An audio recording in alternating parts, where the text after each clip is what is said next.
Untuk percobaan 12 atau proyek 12 yaitu hanya tugas studi literatur ya. Yang di sini ada soal-soalnya yaitu mengenai perbedaan standar RS232, RS422 dan juga RS485. Selanjutnya adalah alternatif komunikasi yang ada di ATmega 16 ya, buatan Atmel. Nah, yang keempat ini adalah sebuah rancangan yang digunakan untuk mengendalikan robot ARM di sini ya. Jadi ada PC dan juga robotnya yang dikontrol menggunakan microcontroller. Kita disuruh menentukan komunikasi apa yang tepat untuk robot ini agar lebih efisien dan juga stabil.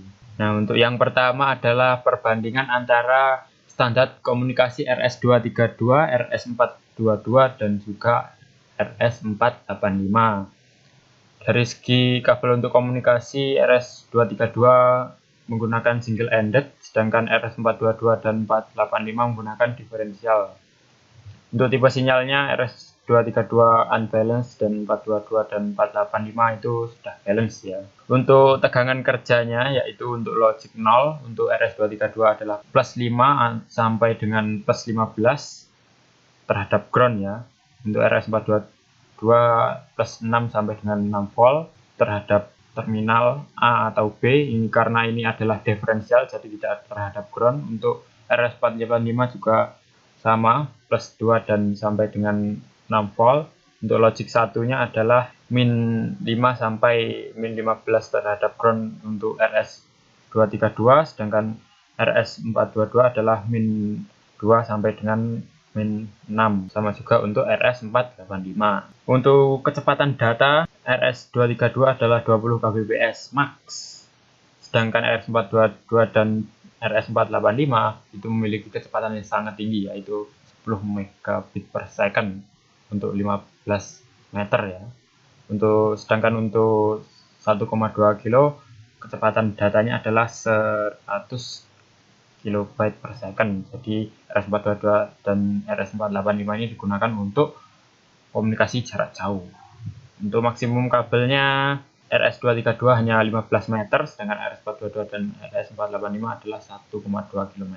Untuk penggunaan driver, RS232 dan 422 adalah berjumlah 1, sedangkan RS485 menggunakan 32 driver maksimal ya. Penerimanya untuk RS232 adalah 18, RS422 adalah 7, sedangkan RS485 adalah 32. Ini untuk source impedance RS232 100, RS422 100 ohm, sedangkan RS485 adalah 100 ohm, begitu saja. Nah, seterusnya yaitu direction, communication, full duplex, half duplex. Nah, untuk tipe komunikasinya RS232 bisa digunakan untuk full duplex, jadi antara perangkat satu dengan perangkat satunya itu bisa saling mengirim dan juga menerima data. Sedangkan untuk RS422 dan 485 itu hanya half duplex ya.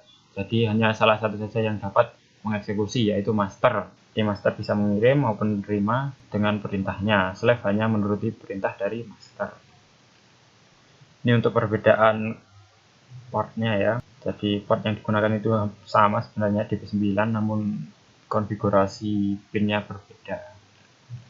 Nah, contoh peralatan yang menggunakan komunikasi serial antara lain PLC atau Programmable Logic Control yang digunakan industri. HMI itu adalah alat yang menampilkan kontrol komputer zaman dulu ya, modem, UPS, scanner, SDN terminal, ini barang-barang zaman dulu, sekarang sudah jarang ditemukan.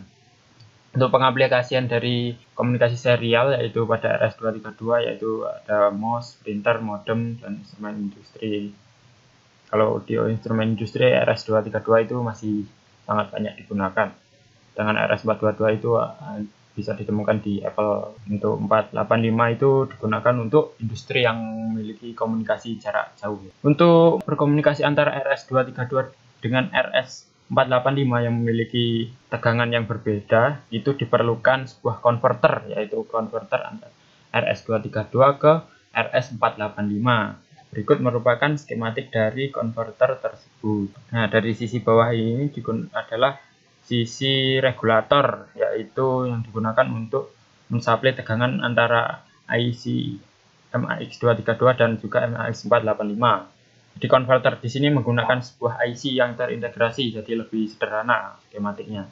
Dari sisi awal ini dioda digunakan untuk proteksi polaritas, LED untuk indikator, dan juga regulator 785 untuk menurunkan tegangan menjadi 5 volt agar lebih stabil. Ditambahkan sebuah kapasitor di sini. Switch di sini digunakan untuk mengaktifkan alatnya. Di sini ada IC MAX232 yang mengkonversi data RS232 agar dapat dibaca oleh IC MAX485. Di sini juga ada MAX485 yang mengkonversi data tadi menjadi standar komunikasi RS485. Di sini juga dapat dilihat ada dua kapasitor yang digunakan untuk menaikkan tegangan karena komunikasi RS232 itu memiliki tegangan yang sangat tinggi, yaitu 15 volt ya. Untuk IC di sini hanya untuk decoupling saja. Untuk resistor pull up dan juga pull down.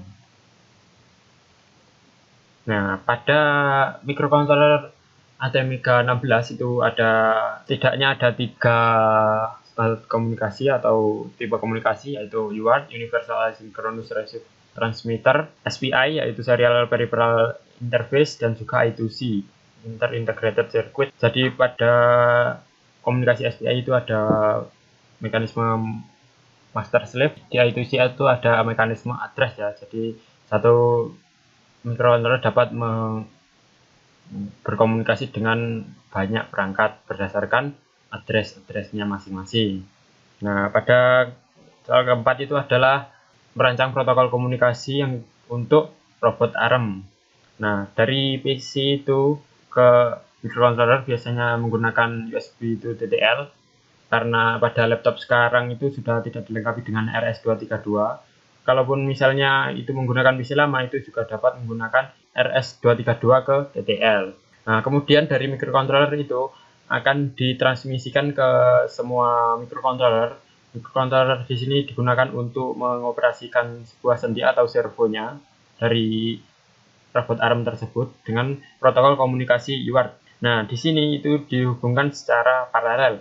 Nanti data dari microcontroller master itu akan berupa header dan juga data. Nah, header itu dapat berupa alamat. Jadi ketika alamatnya itu sama, maka microcontroller akan bekerja. Misalkan master memerintah microcontroller 1 dengan address microcontroller 1, maka microcontroller 1 akan bekerja. Ketika microcontroller yang lain juga sama begitu. Sampai dengan untuk gripper, microcontroller gripper ini juga dikontrol menggunakan microcontroller master.